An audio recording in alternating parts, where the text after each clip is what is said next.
Well, good morning. Welcome to the Sioux Falls City Council Press Conference. I think this is our third or fourth one, I believe. It will be my last one. Councilor Neitzer was supposed to be here too. He'll of course be his, but hopefully this will be an event that will continue for, there'll be hundreds more in the years to come. Hopefully we're getting everybody ingrained in the habit of this, and again, the second Tuesday of every month. So thanks everybody for being here. We appreciate the press and the folks watching and those that have supported the effort, and hope you will continue to in the future. And thanks to Councilors Sale and Mercoris, who will be here this morning to share their views. I've just got a couple of thoughts, and then I will pass the microphone on. First, I've had the opportunity to sit down with the councilor-elects over the past couple of weeks, and for what it's worth, I'm very confident that the city is in good hands. They're very smart, energetic, they're personable people. They seem to be up to speed with what's going on in the city, at least as much as you can be before you get thrown into this. Of course, it's always coming at you with a fire hose, but I think they're ready to lead. And more importantly, they seem like they're pretty good people too. So it'll be exciting to see them lead us, along with Councilor Sale and Mercoris and Cole and Barranco, as we go forward from here. All of us short timers tonight will be telling our maybe thoughts and memories and say a few comments, so I won't get too into that this morning. I'd maybe just say that it has been an exciting time to be at the leadership table. I think we've gotten a lot done in the last 8 years, and I'm certainly proud to have been a part of that. And it's been an honor and a privilege for sure to serve the city of Sioux Falls. So with that, the schedule this week for the City Council will be a reception this afternoon at 5 for the 4 councilors that will be leaving, and then after that we'll have a full agended council meeting at 6. Hopefully not 4.5 hours full a council meeting like last week, but I'm sure we'll have at least a couple of them the way it looks. So it should be an entertaining one if nothing else. And then of course the installation ceremony Friday morning at 10, where a new era will begin here on the council. So with that, there's a little bit of a kickoff to the press conference, and I believe we're going to hand it off to Councilor, which one wants to take it from here? Councilor Sale, definitely the proud member of the council with the curling developments in the last 24 hours. Can't wait. Thank you, Councilor Selberg, and it has been a pleasure to serve with you these last 6 years, and I've learned so much from the things we've done and been accomplished. So you should be very proud of your time on the council. We're going to be transitioning to a lesser council without you there. So I got 3 things I'd like to talk about. We all knew we were on an embargo until yesterday at 2 o'clock when the USA Olympic Committee announced that the curling trials will be here in 2025. And so I found one of my antique curling brooms to bring along. These are not used anymore, but I will tell you what, just like an old council member like me, they're not, they might be obsolete, but they're still around. So this is an exciting thing for us to do in 2025. It puts Sioux Falls another step forward in our development as a city. The other 2 things I wanted to talk about today, I hold in my hand a press release from May 14th, 2019. City provides notice of termination to the agreement on the Village River Group. I have my file that goes I will say it's been 5 years since it's been terminated, and there was discussions before that to try and get that built on the parking ramp. It was fruitless, so 3 years after that, all throughout the court, the mayor's office presented a check to Lamont for $500,000 to make him go away. So we are now a long ways away from where we were 5 years ago. We still don't have anything on the ramp, but I will say that there are several of us on the council that are actively trying to solicit people to come to Sioux Falls to give us the bids. I understand there are some interests right now, but I don't know how far along they're going to be. But I would just encourage everybody, let's keep that top of mind as we go forward for the next couple of years. Let's see if we can't get that ramp finished before the end of time. So I just want to put that out there. Let's keep it top of mind. The last thing, third thing, and the last thing I wanted to talk about is the Falls Park Master Plan. Now, everybody has seen what we've done really recently with the pools. We're still in development of the final stages, but the master plans have been approved. So in 2019, there was a presentation to the City Council about the Falls Park Master Plan. That was 5 years ago. 5 years ago in May, when we started talking about it. 2 years ago, they came up with all of these things, including a zip line and all of those things. We still, I would say, at least 4 years away from the Falls Park Master Plan. I want to bring that top of mind. I want to start talking about, let's get on the roll, let's get some things done at Falls Park. Sioux Falls, as you know, has been talking about different pieces of property all the way from Smithfield to 14th Street in the core of the city. We know the school district's going to do something with Whittier. What is all that going to entail? What I would challenge all of us, the administration and new city council, to come together and let's develop a plan for that so we can go forward, so people know what to plan for going forward. So that I wanted to bring those two things up, that they're in development. Let's put them at the top of the list. If the media would put them on the front page of whatever publication they have, I'd really appreciate it so we can go forward. Don't bump out the 2025 curling. I think that's going to be a great event for us because we've got a lot of things planned. That's all I have. Councilor McCarris, I'll let you. Thank you, Councilor Sale. Since he's taken the first page, I guess I'll settle for the second or the third page today. But a couple of items I wanted to bring to attention and comment on is tonight we are going to continue conversation about parks and recreation in the community with the potential purchase of a wellness center on the west side of Sioux Falls. And what's been made known over the last couple of weeks is we're pushing off the bond conversation and potential bond approvals to September. And what I want to comment today is on the importance of why we're doing that in September. I think it's important that we do that in September so that we have alignment with our budget. Last week we approved 2 master plans, one for Keene and one for Frank Olson, and you'll notice in both of those master plans there's items that aren't included in the proposed bond. So for example, on Frank Olson, on the north side of 18th, there's proposed pickleball and some new cleaning up of 2 softball diamonds there, but that's not included in the bond of $47 million. And so I think it's important that we approve the bond at the same time as we have the 5-year capital plan, so we can kind of see how are we going to pay for the whole master plan over the next 5 years. And also then, there's conversation about softball diamonds. I know that councilors have been contacted over the last couple of weeks, some of us well before the last couple of weeks, and I think it's important that we look at the 5-year capital plan, that we also can take a look at communicating with the community. This is the softball diamond plan over the next 5 years. Here's what's going to be paid in the bond. Here's what's going to be paid in the capital plan. So that's why we've pushed for that alignment of having the budget and the bond passed at the same time. And the second aspect aside the capital is the operating budget. We know that all of this is going to take funds to operate, and so the community can see if we approve this bond, this is what the operating impact is going to be for 25, but then also looking out a little ways, that's what the operating impact is going to be. So just wanted to kind of clarify for the community why we're pushing that back. And then the other reason we're pushing that back is the community has contacted a lot of councilors about the need for a south side pool. And there's been conversation about that. Different councilors have raised that flag at different times. We've asked the administration over the next couple of months to really dial in some further research on what it would take to get a south side pool. So for example, what infrastructure would have to be brought in. We'd like to have more conversation with Harrisburg, see if Harrisburg would like to come to the table. We know that it'll benefit their community as well, but we think the next 3 months provides a little more breathing space to consider what's the appropriate timing on a south side pool. It's been commented like, well, that's 7 to 15 years down the road. Well, I think as Councilor Sales pointed out this morning, anytime we start kind of looking out, that's probably more like 15 to 20, and we want to get some more definition on that, of when that can be and how it can be financed. So that's what we're looking for over the next couple of months. An item I think that doesn't get a lot of attention that I think has really come to the forefront over the last couple of weeks that we should raise back up, and that's the importance of the Parks Board in Sioux Falls. It's one of the most powerful committees in Sioux Falls, that they've got policy power. They've got the ability to set policy for the Parks Department and the park system. They've got great influence in our community, and I think it's something that's come up over the last couple of weeks as I've received phone calls from the swimming community specifically about concerns about how much swimming space we're going to have after this aquatics. Are we losing some important lanes? Are we adding lanes? I've also received calls from softball folks, and I always start those conversations by saying this: have you spoken to the Parks Board?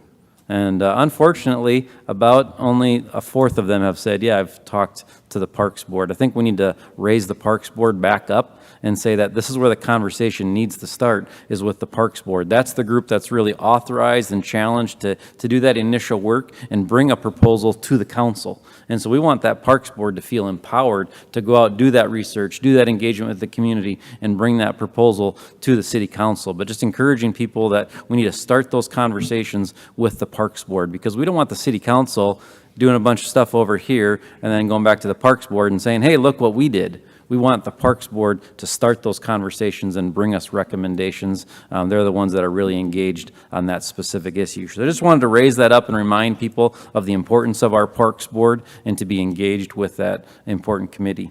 The final thing that I wanted to mention is tonight we'll have the second reading on some childcare budget supplement that we've been working on for quite a while through the Regulatory Oversight Committee. Specifically tonight, we're doing two things. One is supplementing a grant program with Southeast Tech to try to really improve and lift up the childcare workforce to say, hey, this is a really important career field we want to encourage people to go into. Most people don't go to college for childcare workforce because you're not willing to go in debt for a low-wage job. What we want to do is provide scholarships to raise it up and say, hey, further training is important. And I get asked all the time, well, why send them to college when they get the same pay outside of that? Well, we can't lose sight of the importance of training up the next manager, director, assistant director. They have education qualification requirements, and so we need to train people up so that in 5-10 years, we've got that next pool of people that want to be directors and assistant directors at our child care centers in Sioux Falls. So education grant, and then the second thing that we're doing tonight is a professional service agreement proposal, really bringing in a person to go do a bunch of research for us and go after 3 different things that the Child Care Collaborative had put in the Thrive report. One of those things is trying to find economic incentives for increasing the number of in-home child cares. There's an education component that the administration's working on. We want to work on the economic and regulation side. Secondly, we want to look at a tri-share model that's been tried in Rapid City, Michigan, Iowa, where private, public, and individuals come together to try to provide affordable child care. And then third, we want to put together a package early on this year that we can go to the legislature and say, hey, make these 3 changes to improve child care assistance. We're bringing a professional service agreement forward tonight to try to get someone to really focus in on that over the next 3 to 4 months so that we can continue to take steps forward on that important workforce issue in our community. So that's what I have for us today. Turn it back over to Chairman Selberg.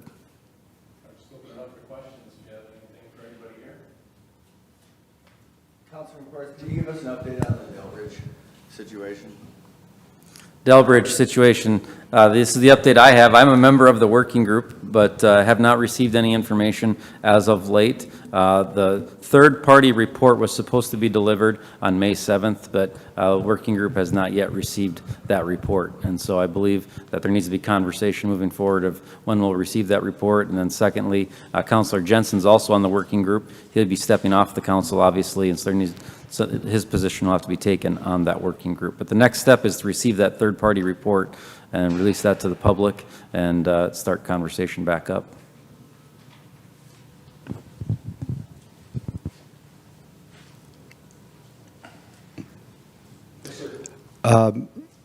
You want this on the front page, so let's talk about it. The ramp, we keep hearing there's interest. You know more about it than we do. What's keeping interest turning into greater interest? What's the barrier here? Nobody's expressed what their barriers are. I believe in the development world that getting that first anchor tenant for any of these projects is huge for these developers. And I don't know if that's what they're waiting for, or they're waiting for an economic package. Some of the developers that I've talked to have got so many things going on today that this is a long-term project that they look at, but they commented to me, we're busy right now, so we've got to look forward. So nobody has told me what their barriers are except for time. There's a concept in real estate that many of you may know, which is if a house doesn't sell, it's because the price is too high. Is ultimately the price to develop in this manner too high? Is it not going to be financially feasible to build on top of that parking ramp? Well, I don't believe that to be true. Otherwise, it never would have started. I've encouraged people to bring us your plans. If the city has to participate in some sort of way, you know, we have various outlets to fund these things, whether it be TIFs or whether things. Bring us your outlandish plans too, so we can start having a discussion. The developers have not done that, and there's only a limited number of developers that can build that high or choose to build that high. So it's a small pool that can do that, and I think some of them are also suffering. That's my opinion only. Some of them are suffering from some projects that are going to be refinanced in the very near future at a higher interest rate than they were financed to start. So I think that is a barrier for some of them at this point. The ones I've talked to, I want to push them forward, bring us your crazy ideas. here's a real estate guy, we could maybe talk to him about that. Crazy for sure. I would say a bunch of it's been, a big portion has been the interest rates. It's been the same on the residential side as with the commercial side. It's people getting used to the interest rates where they're at. Are they going to stay where they are? Are they still going to go higher or lower? I think there's a lot of smart business people that are into projects like this that are kind of waiting to see how that pans out. We've got fence sitters being in the real estate industry. They're everywhere, and they're just trying to kind of see how things play out. I think downtown what they're seeing is a number of exciting projects as they're kind of coming to their fruition, seeing how are those looking, how is that going to work in Sioux Falls, how would we blend with that with whatever project we may have coming. But I've heard a couple of, I would say, pretty exciting opportunities as far as has been talked about, where there's some serious people looking at it finally after a couple of years where it's been really quiet, that's for sure. I know I get asked about this a lot of times, like it's a big swing and the miss in the time, and our council was the ramp. And I go, well, certainly hasn't happened in the time frame we planned, but I still have every expectation that that's going to be a fantastic project eventually. Of course, we'd rather see that sooner rather than later. But I think the answer to that is, with everything in real estate right now, and especially, you know, the people that are doing projects to the magnitude of this, it's not their first time around the block. They've got a lot of hurdles and safety factors that they want to get in place before they make a investment of this magnitude. But I'm really confident it's going to happen. Does time factor in here? I mean, it's been 5 years.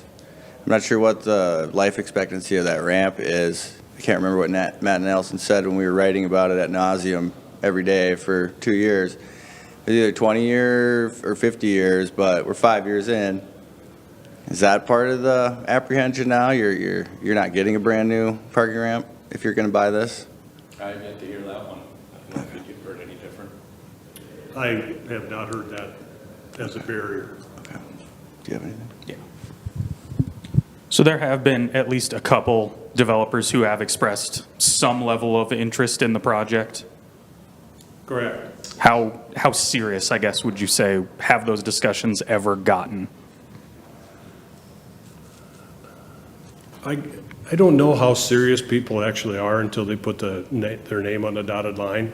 I think there might be a lot of people fishing without bait to see what is out there. I encourage people to dream big, and I think some people are dreaming big on this project. When it comes down to the rubber hitting the road, if they have the finances together, that's where it really comes down. And I'm not privy to any inside information on where they're at in their process. Was there ever any consideration using that space for the convention center that's been proposed? To anyone's knowledge, I guess. Nobody's expressed that to me. Unless anybody has any more questions on parking ramp. Okay.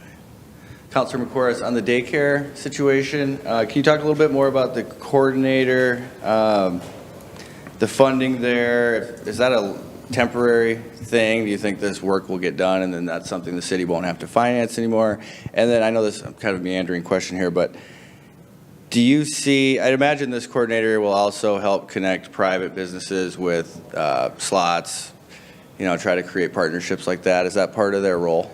So we decided against the coordinator position. So tonight's action is actually a professional services agreement. We had a lot of conversation about hiring a youth and child coordinator, but what it came down to is that person's got to report to someone. What are they going to do? We decided, let's go after some objectives over the next 3 to 4 months with not an employee, but a professional service agreement. Get those objectives accomplished. Maybe at the end of that, we say, now we need an employee to carry it forward. But you bring an employee on, then you got to fire an employee. Someone's got to manage the employee. This makes it very simple. Let's get these objectives done and then see if an employee is needed after that time. What's the dollar amount? Tonight's total dollar is $75,000 for the professional service agreement, and help me out, $450 is the total dollar amount. $450 for the scholarships over a 3-year period. So $525. Do you know how many people the scholarships will affect or be, how many people will use the program?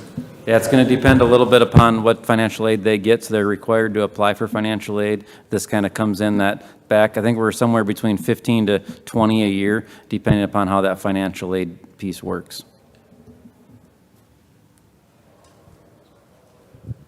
What pieces, so coordinator was like the top suggestion from Thrive. What pieces of that do you think need to be looked at next? What are the priorities out of that plan? I think the number one priority is the in-home childcare piece. Governor's Office of Economic Development's given a grant to the Development Foundation, who's working alongside the administration on the education piece of raising up that. But we've got the issue of, you still got to fix the economics and the regulation of an in-home providers. So we've gone from 300 and some to 199. We've lost 130 over 10 years. We've got to turn that tide around to have affordable slots. So that's the number one priority. Second priority is this tri-share model to see if it's even feasible. So one of the things we're going to do with this professional service agreement is have someone go talk to businesses and say, hey, are you willing to put money in? And, talk to 35, 50 businesses. And if businesses say, hey, you know what? We're not willing to offer this benefit to our employees, a child care benefit. I think that speaks pretty clearly then that this isn't necessarily the workforce issue that it's made out to be. We need to get that specific information back. I mean, if employers are not willing to put dollars in, that means that they're getting employees just fine without this child care piece. That's going to be a really important conversation and to see where that goes. Anybody else on childcare at all? We've seen in the past, I think this exists out there, where companies will partner with daycare centers, sort of like downtown businesses will reserve spots in a parking ramp, right? So you reserve 25 slots at a daycare center. I don't know if that exists, those agreements between businesses and in-home exist. Do you think they should?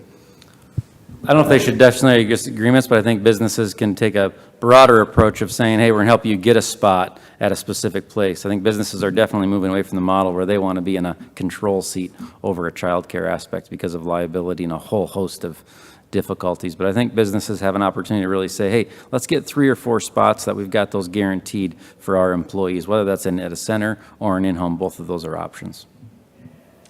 Talking about the aquatics bond, obviously there were some, as you said, it's been pushed for a number of reasons. There were some discussions that wanted to be had around things like accessibility. What is the format in which those discussions are going to take place? I presume it's not all going to be just during the budget situation. Are there going to be work groups? Are there going to be committees? Are we looking at just behind the scenes discussions to make sure things are set up by the time we hit the budget scenario? What are we looking to make sure that this thing happens the next time it comes up? Yeah, great question. The next step is for the administration's now meeting with councilors individually to kind of hear their perspective on access, fee structure. But I think the big date is June 11th, we've got a working session scheduled for the city council. I've encouraged at least the park board to consider participating in that conversation so we can have a conversation publicly about what type of fee structure we should have. The goal would be to have that fee structure in place by the end of June. So the next 30 to 45 days are extremely important because the mayor needs to bring his budget to us at the end of July. So that gives them to July kind of incorporate that into the budget. So June 11th, work session is really important. See how that goes, then to the park board, then back to the city council. So that's kind of the lay of the land. I'd encourage the public to engage in those conversations as well.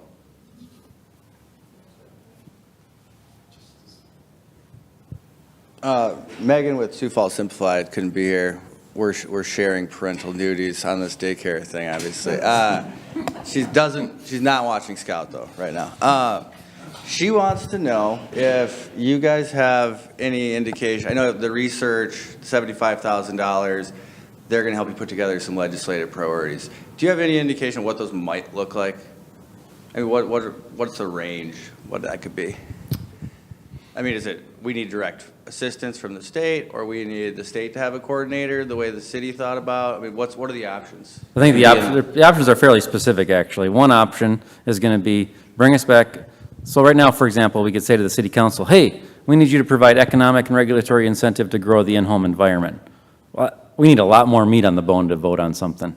So we need someone to sit down with these in-home providers and say, how much economic incentive do we need to provide each year? What 3 or 4 regulations can change that's going to make it more appealing? So that's one specific package that'll be brought back. Another specific package will be brought back. Hey, let's try the tri-share thing. And if we did the tri-share thing, it's going to cost the city $1.5 million a year, and businesses are going to have to put in $1.5 million a year, and this is how many individuals that would help. And then the third aspect is going to be very specific, put together a legislative package. Let's ask the legislature to do these three things to adjust the child care assistance model. Last year in December, there was lots of conversation about child care assistance, and people are saying, hey, it's archaic, we need to change this. Well, you can't go to the legislature and say, hey, it's archaic. We need to take them a specific idea.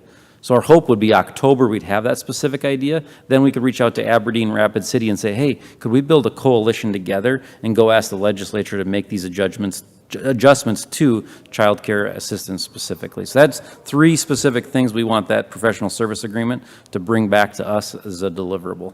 Do you have any can you speculate on what that specific idea would be, though?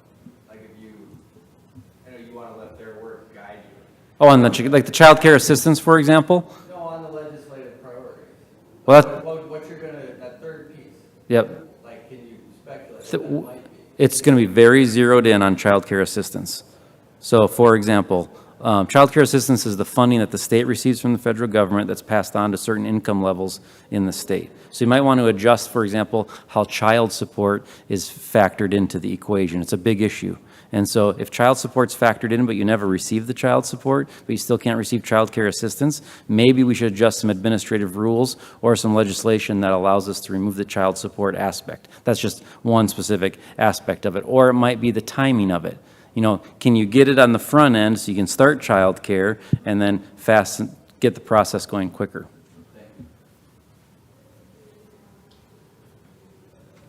You were rolling your eyes at that part. No, it wasn't rolling my eyes. I'm thinking about the legislature and the statements of the governor and the atmosphere to which you would try and do this. Doesn't seem to be very welcoming to the idea of expanding child care assistance, even if it's federal money. The governor said she doesn't think the state has any business raising people's kids. Yeah, I think the approach we're taking is, A, we're trying to get out in front of it, so that in October, we can have back before us some legislative priorities. That gives us time to go to Aberdeen, Rapid City, try to build coalition of support. We don't need Lone Ranger, McCorris, and Sioux Falls saying, hey, we need the state to do X. We need it to not be a Sioux Falls thing, or I think we need it to be a statewide coalition of support that says, let's do these 2 or 3 specific things to make a difference. And I think that's a different approach we're taking this year that the council hasn't taken previously for statewide legislative action.